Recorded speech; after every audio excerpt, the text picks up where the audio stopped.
चलिए, welcome to this class, and this is the first class for making the strategy. And this strategy is applicable for almost all the competitions which are after the graduation level.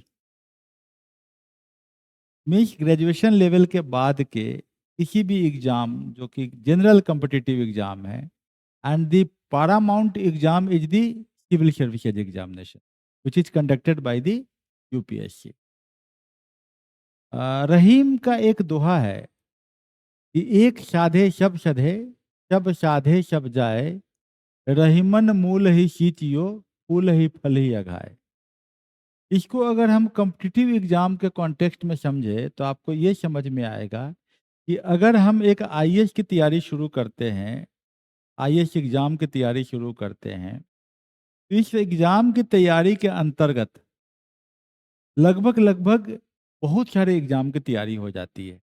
सबसे पहले आपको provincial civil services, provincial civil services का मतलब होता है जैसे कि BPSC Bihar के लिए, Uttar Pradesh public service commission, या फिर Madhya Pradesh public service commission, या फिर राजस्थान पब्लिक सर्विस कमीशन। इन सभी एग्जाम की तैयारी हो जाती है। तो आपको एक साधे मतलब अगर आप आईएएस की तैयारी, परीक्षा की तैयारी जिसको सिविल सर्विसेज एग्जामिनेशन कहते हैं, उसकी तैयारी अगर आप करते हैं तो आपकी सभी की तैयारी हो जाती है। और ये तैयारी करना सबसे आसान रास्ता है, क्योंकि इसकी तैयारी में 8 महीना और 8 घंटे लगते हैं। अगर आप मनोयोग से पढ़े तो, मनोयोग का मतलब कि हम ये बोलना चाह रहे हैं कि हमारा यहाँ पर दिखा based on new humanist education, नव्य मानवतावाद के सिद्धांतों पर अगर हम पढ़ते हैं। नव्य मानवतावाद का सिद्धांत का मतलब होता है कि अपने आप को, एनर्जी को चैनलाइज करना, और एनर्जी को चैनलाइज करने के लिए हमारे पास कुछ रास्ते हैं। जैसे कि आप ब्रह्म मुहूर्त में उठें, मतलब कि सूर्योदय से पहले आप कभी भी अधिकारी भी होंगे तो हो सकता है आपकी ड्यूटी 4 बजे शुरू हो जाए।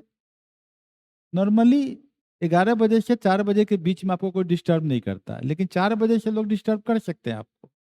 जैसे इसी एग्जाम से रेलवे मैनेजमेंट सर्विस एग्जाम है, अगर आप डिविजनल ऑपरेटिंग मैनेजर का पहला पोस्टिंग है रेलवे में आईएएस एलाइड पोस्ट से, तो आपको सुबह 4 बजे बोर्ड पे खड़ा होना पड़ता है।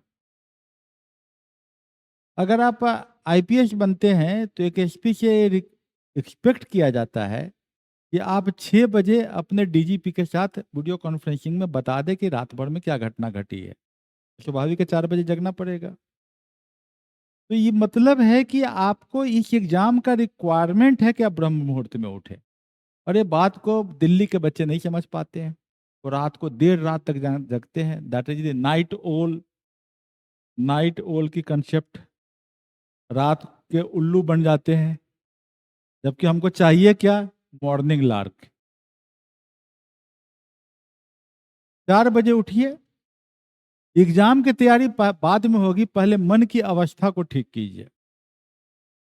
मन की अवस्था को ठीक करने के बहुत सारे रास्ते हैं, जिसमें एक रास्ता प्राणायाम का है। तो अगर आप भ्रामरी कर लेते हैं तो आपका जो बीटा लेवल है ब्रेन का वो बढ़ जाता है, तब आपका माइंड शार्प हो जाता है आने वाले 4-5 घंटों के लिए। तो हम लोग नव्य मानवतावादी मेथड से आपको पढ़ाने की बात करते हैं। गुरुकुल आईएएस एक रेजिडेंशियल प्रोग्राम भी है, ताकि हम आपको रेजिडेंस में रख के आपको हम एग्जाम की तैयारी शुरू करवा सके। हम एक रेजिडेंस यहाँ पर है मेरा, जहाँ की हम रखते हैं, और मेंटरशिप में आप प्रोग्राम कीजिए। It is a mentorship programme जहाँ मेरे साथ आपको रहना है और आपको पढ़ाई करनी है। लेकिन ठीक है, कुछ लोग हैं कि अपने घर से आना चाहते हैं, कुछ ऑनलाइन करना चाहते हैं, तो बात की बात है, कर सकते हैं, लेकिन most ideal condition is that. तो नियो ह्यूमनिस्ट एजुकेशन मीन्स कि हमको जो है आपकी एनर्जी को चैनलाइज करना है। जहाँ नदियाँ नियति से मिलती है, नदियों में एक एनर्जी होता है और उसका एक डेस्टिनी होता है। तो I want that energy channels in you should be alive, so that we can make your destiny to convert into in the IAS examination.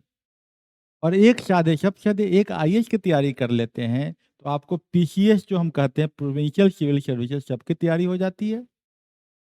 इसका एक बिहार में बीपीएससी कहते हैं। क्योंकि सिलेबस जो सिविल सर्विसेज का है, उस सिलेबस के 2 पार्ट है। एक हो जाता है जीएस, दूसरा हो जाता है सीसैट और बाद में जब आप निकाल लेते हैं 2 एग्ज़ाम जिसको प्रिलिमिनरी एग्ज़ाम में जीएस और सीसैट आता है, तब आ जाता है आपको 2 पार्ट, एक एक्स्ट्रा जुड़ जाता है एथिक्स, फिर जुड़ जाता है एसे और उसके बाद जुड़ जाता है ऑप्शनल। तो प्रिलिमिनरी एग्ज़ाम जो मैं बता रहा हूँ प्रीलिम्स पीटी एग्ज़ाम, तो please note it down that PT exam में आपका मेन पर्पस हो जाता है जीएस जनरल स्टडीज और उसके साथ जुड़ जाता है CSAT civil services aptitude test, that is the PT examination. तो पीटी एग्जाम अगर आप क्वालिफाई करते हैं तो करीब करीब you are one among the 10,000 who will appear in the main examination, जिसमें कि एक्स्ट्रा सब्जेक्ट आपके आ जाएंगे एथिक्स, दूसरा आ जाएगा एसे और तीसरा आ जाएगा ऑप्शनल पेपर 2 पेपर का, ऑप्शनल सब्जेक्ट 2 पेपर का। तो हमें जो है ये देखना है कि एथिक्स के लिए हम आपको एक गाइड कर देंगे और एथिक्स को अगर ढंग से गाइड किया जाए तो इससे पेपर की तैयारी हो जाती है।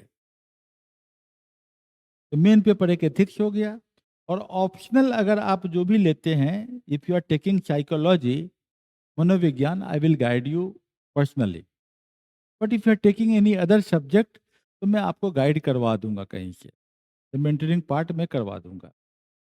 और इंटरव्यू की तैयारी तो हम शुरू से ही कर देते हैं, क्योंकि इंटरव्यू पार्ट जो है ये जब तक इसको नहीं क्लियर करेंगे, आपकी पर्सनैलिटी में इंटरव्यू वाला एस्पेक्ट नहीं आएगा, तो एग्जाम की तैयारी करना ही बेकार है। इंटरव्यू का मीन्स होता है कि कंपोजिट पर्सनैलिटी। तो ये जो इंटरव्यू का पार्ट है, इसकी तैयारी आपको जब कोशिश करते हैं, आप छठा क्लास में हैं, 5वां क्लास में, तभी से आप इंटरव्यू के लिए तैयार होते जाइए। आपकी पर्सनैलिटी 10th क्लास तक आते आते एक बैलेंस्ड पर्सनैलिटी हो जाएगी, दैट विल हेल्प यू। तो ये तो तैयारी जितना पहले शुरू कीजिए, if we will develop the child from the birth itself, parent को हम गाइड कर दे तो वो बच्चों को इसके हिसाब से तैयारी कराएंगे तो पर्सनैलिटी उसकी कंपोज हो जाएगी।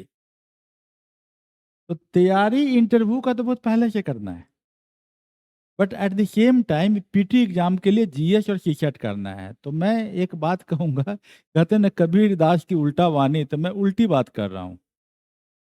और शायद एग्जाम में जो फेल्योर है कि 10 लाख बच्चे बैठते हैं और 1,000 बच्चे सेलेक्ट होते हैं, इसके पीछे कारण ये है कि पूरा का पूरा कोचिंग वर्ल्ड जो है वो भागता है पीटी एग्जाम के लिए, क्योंकि 10 लाख बच्चे पीटी में बैठेंगे, 10 लाख बच्चों की फीस आ जाएगी, तो मार्केट 10 लाख का बड़ा है, इसलिए तैयारी उसकी करवाते हैं। लेकिन तैयारी क्या करना, 8 घंटा 8 महीना। आपको पहले दिन से मैं आपको गाइड कर देता हूं कि you have to organise your self, अपनी एनर्जी को आगे बढ़ाओ और उसके बाद आप जो है पर्सनैलिटी को अपने ठीक करो। तो हम उसमें अष्टांग योगा की बात करेंगे, यम और नियम का पालन करो ताकि मन की चंचलता खत्म हो, मोबाइल का डिस्ट्रक्शंस न ले जाए, रील देखने में टाइम बर्बाद मत करो और अनावश्यक चीजों पर भरोसा मत करो। जब आप मेन काम कर रहे हो, यू आर फाउंड ए गुरु, एक मेंटर आपको मिल रहा है गुरुकुल में, तो believe in him because I have qualified, I have made hundreds to qualify. Arun sir Ganga Ghat मैं ही हूँ, जो क्या बारे में आप देख सकते हैं YouTube. First believe then come to us, okay. और मैं इसके कॉन्टेक्स्ट में ये इंफॉर्मेशन बुकलेट में, तो पहला पॉइंट हमारा क्या है, clarity. Mind should be clear, doubt should not be there. तो clarity is very important part, it should be clear. कैसे करना है, मैं क्लैरिटी पार्ट पे आ रहा हूं। पर्पस, अगर आपका पर्पस पैसा कमाना है तो please don't come in this field, just contact me, मैं आपको 10 करोड़ का टेंडर कर दिलवा दूंगा। I am in that capacity also. आपको मैं कॉन्ट्रैक्टर बनने का रास्ता दिखा दूंगा, आप चले जाइए कॉन्ट्रैक्टर बन जाइए, ज़्यादा पैसा कमा लीजिए। आपका पर्पस अगर वाकई में अपने आप को एक ऐसे लेवल पे लेके जाना है जहां आप मेंटली इवॉल्व पर्सन हैं, स्पिरिचुअली इवॉल्व हैं और सोसाइटी को एक डायरेक्शन देना चाहते हैं, if your purpose is spiritual please do come to Gurukul mentor. Otherwise बहुत सारे जगह हैं, रास्ते हैं, क्योंकि आप पैसा कमाना चाहते हो इस रास्ते से है, इसमें पैसे कमाते हैं करप्शन से लोग। तो this is not the platform, I am not your Guru, correct. तो मैं आपका गुरु तभी हूँ जब मेरे साथ आप स्पिरिचुअल कारण से आते हैं और मैं आपके सिलेक्शन का पूरा दारोमदार लेता हूँ। You will be selected how, because मेरा सिलेक्शन का प्रोसेस ये है कि see that true your see your true goal clearly, once the mind is pure path never misleads. जब आपका माइंड सही रहेगा, माइंड पे जब हम काम करेंगे तो मिसलीड आप नहीं होगे। आप समझ लो कैसे आप क्लियर हो गए। अगर आप स्पिरिचुअली क्लियर हो, माइंड क्लियर हो, तो मेरी बात आपको समझ में आएगी, नहीं तो भटकाव तो है ही, दुनिया में डिस्ट्रक्शंस की कमी नहीं है। तो what is that misleading points को छोड़िए, मैं आपको क्लियर कर देता हूं। अगर आप पीटी एग्जाम में टी-शर्ट में आप कैसे क्वालिफाई करोगे वो मैं बता दूंगा। T-shirt is qualifying, civil services aptitude test is qualifying, लेकिन मैं आपको जो तैयारी कराऊंगा इसमें क्वालिफाइंग की तरह नहीं कराऊंगा। मैं आपको ये तैयारी कराऊंगा जिससे कि आप टी-शर्ट में जो स्कोर लाएंगे उस स्कोर को कॉम्पिटिटिव भी कर दे तो आप बहुत अच्छा ऊपर के रैंक में आओगे। I will make you prepare in that way, this will help you. Because खुदा न खास्ते अगर आप आईएएस न कर पाओगे तो बहुत सारे एग्जाम है जहाँ सीसेट की तैयारी से आप मैनेजमेंट कर सकते हो। जैसे कि कॉम्प्रिहेंशन है सीसेट में, सीसेट में है क्या, सिविल सर्विस एप्टीट्यूड टेस्ट में कॉम्प्रिहेंशन। आप अगर कॉम्प्रिहेंड करने की कैपेसिटी रखते हो, क्लैरिटी ऑफ माइंड है, तो आप पढ़ोगे 5 लाइन 6 लाइन आपको समझ में आएगा, तो आप नीचे का ऑप्शन सही करोगे। अगर आपका माइंड मिसलीडिंग है, कंफ्यूजन है, तो आपको पढ़ोगे और कॉम्प्रिहेंड नहीं कर पाओगे। इसके लिए मैं एक बात कहता हूं, इसके लिए मैं एक तरीका निकालता हूं कि मैं बोलता हूं द हिंदू न्यूज़पेपर पढ़ो, द हिंदू। और इस न्यूज़पेपर को मेरे साथ आप 5 दिन 6 दिन में आपको मेंटरिंग करूंगा कैसे पढ़ना है। आप न्यूज़पेपर पढ़ने लगोगे तो आपका इंग्लिश या कॉम्प्रिहेंसिबिलिटी बढ़ जाएगा। ज़्यादा टाइम नहीं देना है, 2 घंटा पढ़ना है, 1.5 घंटा पढ़ना है न्यूज़पेपर, दैट्स ऑल। एकदम आराम से पढ़ना है। मैं तरीका बताऊंगा, how can you read the Hindu newspaper. तो आप लिख लीजिए इसको कि द हिंदू इज आपके रूटीन में शामिल हो जाएगा। ये तब तक रूटीन में रहेगा जब तक कि आप लास्ट दिन, जब आप मरने वाले दिन है उस दिन भी न्यूज़पेपर पढ़ना और उसके बाद जाके चिता पे सो जाना। That should be your habit. क्या आपका हैबिट होना चाहिए? Grow with newspaper. क्या मैं बात कर रहा हूं? Grow with newspaper. न्यूज़पेपर के साथ आपको बढ़ना पड़ेगा। Grow with newspaper. और दूसरा क्या मैं बात कर रहा हूं? न्यूज एनालिसिस, कैसे एनालाइज करना न्यूज को, वो मैं सिखा दूंगा। कॉम्प्रिहेंसिबिलिटी आपकी सुधर जाएगी, लाइफ में सुधर जाएगी। फिर आपको जब ऑफिस में फाइल आएगा तो आप फाइल पढ़ के कॉम्प्रिहेंड कर लोगे। नहीं तो क्या होता है, ज्यादातर आईएएस बन तो जाते हैं किसी तरीके से, उनका फाइल की कॉम्प्रिहेंसिबिलिटी खत्म होती है, वो स्टाफ पे डिपेंड कर जाते हैं और फाइल समझ नहीं पाते हैं और स्टाफ के कंट्रोल में आ जाते हैं। तो मुझे बताओ क्या कहानी है। लेकिन आपकी कॉम्प्रिहेंसिबिलिटी अच्छा है तो 2 पेज पढ़ोगे तुरंत कॉम्प्रिहेंड करोगे, then you tell the staff, you tell me what is the matter. दोनों में अंतर है। स्टाफ आपको बताए कि क्या कहानी है और आप स्टाफ को जज करो कि इसने सही से फाइल को पढ़ा है कि नहीं, दोनों में बहुत बड़ा अंतर है। तो हम स्टाफ से पूछे कि भाई क्या कहानी है, वो बताया कि why had you missed this point. मान लिया मेरे एसपी हूँ, मेरा रीडर आया मेरे सामने, बोला कि ये फाइल में क्या कहानी है भाई, मैं पढ़ चुका हूँ। वो बोलेगा ये, हम बोले कि क्राइम सीन में दरवाजा नीचे से पीछे से लगा था कि आगे से लगा था? उस रूम में जहाँ क्राइम हुआ वहाँ 2 दरवाजे थे कि 1 दरवाजे थे? बोला कि सर को तो सब पता है, हम तो नोटिस ही नहीं किए। वो रीडर घबराएगा कि नहीं आपसे कि सर के सामने जाने से पहले फाइल को सही ढंग से पढ़ के जाना होगा। Are you getting the point? तो आप एक सही एसपी बनोगे। Comprehensibility is very important. वो अगर डेवलप नहीं हुआ, यूपीएससी नहीं निकलेगा, याद रख लीजिए। अगर आपका कॉम्प्रिहेंशन सही हो गया तो सीसेट आप निकाल लोगे, सीसेट क्वालिफाई कर लोगे। Once you qualify the CSAT, समझिए कि आप 75% भीड़ को ठेल दिए। कितने भीड़ को ठेल दिए? 75% भीड़ को ठेल दिए। पहले 10 लाख लोग एग्जाम का फॉर्म भरते हैं, अपियर होते हैं 5 लाख, और आपने क्या हुआ कि आपका कॉम्प्रिहेंशन सही है और आप सीसेट क्वालिफाई कर लेते हो, तो समझो कि 4 लाख लोग, 10 लाख 75 का 80% हो गए गायब।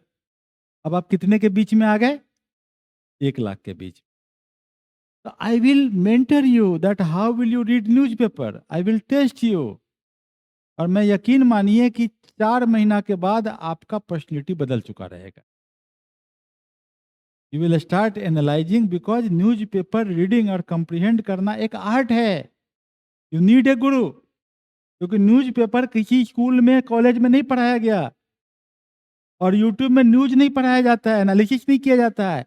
यूट्यूब के जितने न्यूज चैनल्स हैं जो आपको पढ़ाते हैं कि हिंदू पढ़ा रहे हैं, वो आपको इंफॉर्मेशन देते हैं। Newspaper is not information channel only. Information channel के लिए बहुत सारी चीजें हैं। न्यूज एनालिसिस जो है ये आपका एक इंट्रोवर्सिव अंदर से भावना आनी चाहिए, तो जाके आप न्यूज़पेपर पढ़ना सीख पाओगे। You need a guru for that. How will you read newspaper? तो newspaper reading is very important. तो that will help you to study the textbook. जो हिस्ट्री आप पढ़ोगे तो किताब आप पढ़ोगे, किताब को कंप्रीहेंड कर लोगे। ज्योग्राफी पढ़ोगे तो किताब कंप्रीहेंड करोगे। मैं जो आपको लिटरेचर दूंगा वो पढ़ोगे तो उसको कंप्रीहेंड कर लोगे। तो वो आपका मेंटल लेवल जब हो जाएगा तो यूपीएससी करना बड़ा आसान हो जाएगा। UPSC is mainly testing the comprehensibility of the student, और जिसका कॉम्प्रिहेंशन अच्छा होगा वो टॉपर होगा। चलिए, तो आपने एक पार्ट तो खत्म किया, 1 लाख के बीच में आ गए। अब आ जाइए सीसेट में। सीसेट तो खत्म हो गया, अब हो गया मेरा GS. GS is the competitive. GS में जो सब्जेक्ट है वो समझिए कि जो मेंस का सिलेबस, देखिए क्या देखना है आपको? मेंस का सिलेबस, करेक्ट। अब मेंस का सिलेबस मान लिया हम देखते हैं कहीं से, table of content about Gurukul IAS mentorship programme, हम सिलेबस देखते हैं, तो नहीं हम इसको क्लियर कर देते हैं यहाँ पर। इसमें जो है मेंस के सिलेबस में सबसे important GS paper 1, GS paper 2 and GS paper 3। ये 3 मेंस के सिलेबस को देखना है। किसको देखना है? GS paper 1, GS paper 2 and GS paper 3। GS paper 1 में आता है सब्जेक्ट आपका हिस्ट्री। क्या आता है? हिस्ट्री। इसमें आता है ज्योग्राफी, इसमें आता है Indian society, Indian society. Clear है? जीएस पेपर 1 में क्या क्या आता है? History, geography and Indian society. I am the mentor. मैं आपको एक बुक लिख के दे रहा हूं, मेरा लिखा हुआ बुक है। वो बुक मैं बता दे रहा हूं कहां से मैं लिख के दे रहा हूं, बुक का सोर्स में बता रहा हूं कि मैं खुद हिस्ट्री पढ़ूंगा ancient India from Upinder Singh. मैं खुद हिस्ट्री पढ़ूंगा रोमिला थापर। मैं कल्चर ऑफ इंडिया के बदले में आबिद हुसैन को पढ़ूंगा, और आपको इतना नहीं पढ़ने दूंगा, आपको मैं एक किताब दूंगा एंशिएंट इंडिया का। जैसे जैसे मेरा क्लास चलेगा वैसे वैसे मैं आपको वो किताब का पार्ट देते चला जाऊंगा। Are you getting the point? This is my book, not notes. क्या नहीं है? नोट्स नहीं है। वो क्या दे रहा हूं मैं आपको? बुक दे रहा हूं। करेक्ट? अब मैं उस बुक को आपको पढ़ने का तरीका बता दूंगा, पढ़ा दूंगा बुक के पेज को। क्लियर है? जैसे कि मेरे क्लास को आप यूट्यूब पे भी जाएंगे तो आपको मिलेगा मेरे कुछ बुक पढ़ाने के तरीका। मैं बुक पढ़ा रहा हूं, मैं क्लास नहीं ले रहा हूं। I am teaching you the book. और जब आप बुक पढ़ोगे, पेज बाय पेज मैं आपको पढ़ा रहा हूं, तो घर जाओगे तो पेज समझ में ज्यादा आएगा कि नहीं? कंप्रीहेंशन अच्छा होगा। जब आप बुक का वो चैप्टर खत्म करोगे तब मैं आपको 100 क्वेश्चन का टेस्ट दूंगा। करेक्ट? और टेस्ट में अगर आपने 60 मार्क्स नहीं लाए, 100 में 60 ही नहीं लाए, तो मैं क्या बोलूंगा, जो क्वेश्चन गलत हुआ है उसको आप जाके देखिए। अब टेस्ट लेने का मेरा तरीका मेंटरशिप अप्रोच है, not the normal test of the market. Market का नॉर्मल टेस्ट नहीं है। इसमें क्या है टेस्ट का तरीका है कि मान लिया कि क्वेश्चन मैंने दिया, उसका क्वेश्चन का ऑप्शन ABCD है, क्वेश्चन ऊपर में लिखा हुआ। मैं क्वेश्चन को बोलूंगा आप पढ़िए, और क्वेश्चन पढ़ के आप पहले ही लिखिए क्वेश्चन के बगल में कि आई एम कॉन्फिडेंट, मैं कॉन्फिडेंट हूं कि मैं आंसर जानता हूं। अगर मान लिया कि अब फिर आप आंसर खोज, तब ही लिखिए पहले, फिर टिक लगाइए। अगर आपको लगे कि नहीं आंसर तो मैं नहीं जानता हूं, पढ़ के देखता हूं कौन सही है, और 2 के बीच में डाउट हो रहा है, तो आप लिखिए डी। क्या लिखना है? डी, और फिर टिक लगाइए। अगर 3 के बीच में डाउट हो रहा है तब आप लिखिए आर। क्या लिखना है? आर, तब टिक लगाइए। अगर चारों पढ़ने के बाद भी डाउट हो रहा है तब टिक लगाते हैं, तो आप लिखिए एक्स, नो आइडिया, TDRX। ये बात लिख लीजिए आप कि जब भी क्वेश्चन मेरा अटेम्प्ट कीजिएगा तो पहले आप क्वेश्चन के पहले सी लिख के टिक लगाइए, फिर डी लिख के टिक लगाइए, फिर आर लिख के टिक लगाइए, या आपको एक्स लिख के टिक लगाइए। अगर आपका सी, अब आप 100 क्वेश्चन आपने अटेम्प्ट कर लिया, कितना क्वेश्चन अटेम्प्ट किया? 100। आप देखिएगा कि अगर सी आपका 60 है, सी अगर 60 है, इसमें सही होने की संख्या 55 हो गई। बात समझे? ये कंसेप्ट आपका क्लियर हो गया। वो किताब आपका 55% वो चैप्टर आप समझ गए। Getting the point? वो बुक आप 55% समझ चुके हैं हमारा चैप्टर।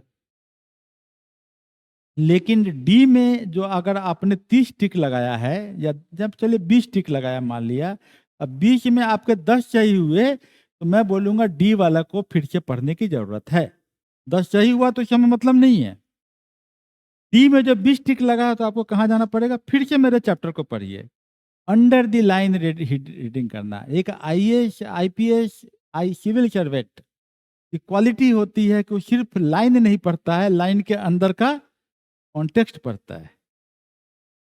और अंडर द लाइन पढ़िए, आप फिर मेरा एक्सप्लेनेशन देखिए कि आपने अंडर द लाइन में कौन सा पॉइंट मिस किया है कि आपको डी में जाना पड़े। आर अगर है तो मतलब तो आप पढ़े ही नहीं हो ठीक से। अगर आर की संख्या बढ़ी है मतलब कि चैप्टर पढ़ने आपको नहीं आता है। एक क्षेत्र तो समझ ही रहे हो कि आप बिल्कुल नहीं पढ़े हो, तुक्का मार रहे हो। तो क्या कॉन्टेक्स्ट कॉन्सेप्ट है? You should be confident reader. क्या बनना है? कॉन्फिडेंट। क्योंकि आप IAS बनने जा रहे हो, आपके एक गलत पढ़ने से इसकी जमीन उसकी हो जाएगी। बेचारे का करोड़ों का प्रॉपर्टी गंडक नदी में बह जाएगा। मान लिया आपके पास एक फाइल आया है, बोला कि भाई ये गंडक नदी का ये जमीन मेरे परदादा का है, और अब फाइल को आप खतियान पढ़ना नहीं जानते हो, और आप पुराने खतियान के वर्ड को आपने सही से नहीं समझा है, तो जमीन बेचारी गंडक नदी का कर दोगे। उस बेचारे का तो करोड़ों का प्रॉपर्टी जो गायब हो जाएगा। बात समझे कि नहीं? You must read what the way it is being implemented. Are you getting the point?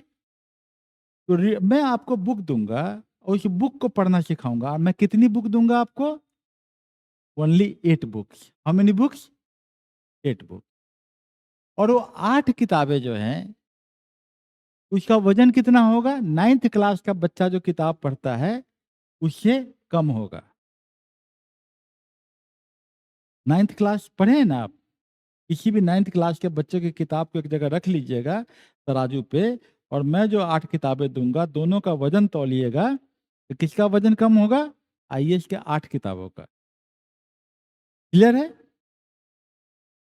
और बोलिए कि उसका लैंग्वेज 8th क्लास के स्टैंडर्ड का ही होगा। आईएएस बनने के लिए बहुत अच्छा लैंग्वेज की जरूरत नहीं है। क्लैरिटी चाहिए, तो मैं पहली लाइन बोला हूं, व्हाट इज रिक्वायर्ड? क्लैरिटी। ठीक है ना? Clarity is important. यहां मैंने लाइन लिखा है क्लैरिटी, पर्पस, स्पष्टता चाहिए। क्लियर है? तो 8 किताबें, 8 महीना और 8 घंटा, आप जॉब रेडी हो जाओगे। वो मैं लिख के दूंगा। It's all right. That's why आपने बोला, अभी आपने बोला Laxmikant, I admire that book. मैं भी वो किताब पढ़ता हूँ। मैं लक्ष्मीकांत के अलावा सुभाष जी कश्यप भी पढ़ता हूँ। सुभाष जी कश्यप, मैं डीडी बसु भी पढ़ता हूँ। तो मैं 3 किताबों को पढ़ के मैं आपको एक अपना किताब अपने स्टाइल में आपको मैं दूंगा। That book will be Laxmikant की किताब का आधा, और इसका लैंग्वेज लक्ष्मीकांत किताब का बहुत आईएएस के लेवल का हो जाएगा, है ना? बहुत स्ट्रॉन्ग इंग्लिश नहीं रहेगी, नॉर्मल इंग्लिश, 8th क्लास की इंग्लिश। और आपका वो किताब इंटरेस्टिंग हो जाएगा। उसमें एग्जाम्पल्स ऐसे दिए जाएंगे ताकि आप बहुत आसानी से समझ लीजिएगा। समझ गए ना? The similar way I will teach you geography but not like the geographers. Ravinder ji की तरह मैं टफ नहीं लिखूंगा। समझ गए? मैं जीसी लियोंग की तरह नहीं लिखूंगा। मैं आपको आपके पर्पस का इंग्लिश दूंगा, ज्योग्राफी दूंगा, जो 8th क्लास के स्टैंडर्ड का होगा। और उससे आपको 100% क्वेश्चन मिलेंगे। पीटी में भी 100% क्वेश्चन मिलेगा, मेंस में। क्लियर है आप? तो हमें लगता है कि इसके बाद तो आपको कंसेप्ट क्लियर हो गया कि व्हाट इज माय वे। फिर आप मेंस एग्जाम आएंगे। मेंस एग्जाम में मैं आपको 100% बोलूंगा, मेरा जो स्टूडेंट पीटी निकालेगा please do come with me.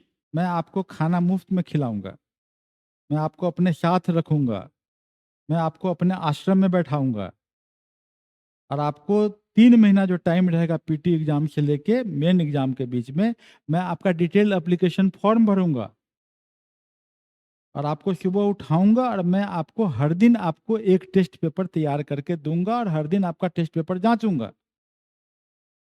Are you getting the point? Clear है आपको? 3 महीना बाद जब आपका मेंस आएगा तो हर दिन मैं आपका कॉपी चेक करूंगा कि आपने क्या लिखा है, और मैं आपको कल के एग्जाम के तैयार करवाऊंगा।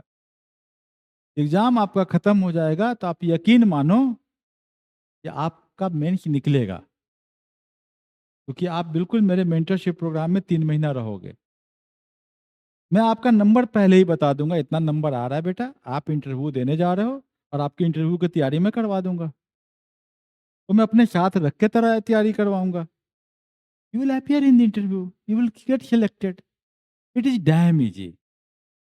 क्योंकि पीटी निकाल लोगे, पीटी में जब आप CDRX करके एग्जाम लिखते हो, अब मेरे पैटर्न से लिखते हो, तो आप 60 क्वेश्चन किसी भी तरीके से सही करोगे। 60 क्वेश्चन सही करने का मतलब है सिलेक्शन होता है 102 नंबर पे। आपका नंबर कितना आएगा? 60 इंटू 2 120। इधर आप कर लोगे 30 इंटू 2/3, तो ये -20। तो करीब करीब आप पीटी एग्जाम निकाल रहे हो। 102 तो बहुत हाई स्कोर है। यूपीएससी में स्कोर शुरू हो जाता है 96 97 से, आप तो 102 पक्का ला रहे हो। आप तो उससे ज्यादा लाओगे। तो पीटी निकालिए तो कितने के बीच में आप आ गए? अब पीटी निकालिए तो आप आ गए 10,000 के बीच में। और 10,000 में से 3,000 बच्चे हमारे मेंस में निकालेंगे। 10,000 में 3,000 बहुत बड़ा कंपटीशन नहीं है, बशर्ते कि मेरे साथ मेंटरशिप में आके आप डेली लिखना शुरू करते हो। और उसके बाद जो है आप 3000 बच्चे जो सिलेक्ट होते हैं उनमें से 1000 बच्चे इंटरव्यू में आते हैं, मैं न्यूज एनालिसिस आपको कराना शुरू करूंगा। ज्यादातर क्वेश्चन जो मैं पूछूंगा वही इंटरव्यू में पूछेगा, तो आपका इंटरव्यू में नंबर आएगा, यू विल गेट सिलेक्टेड।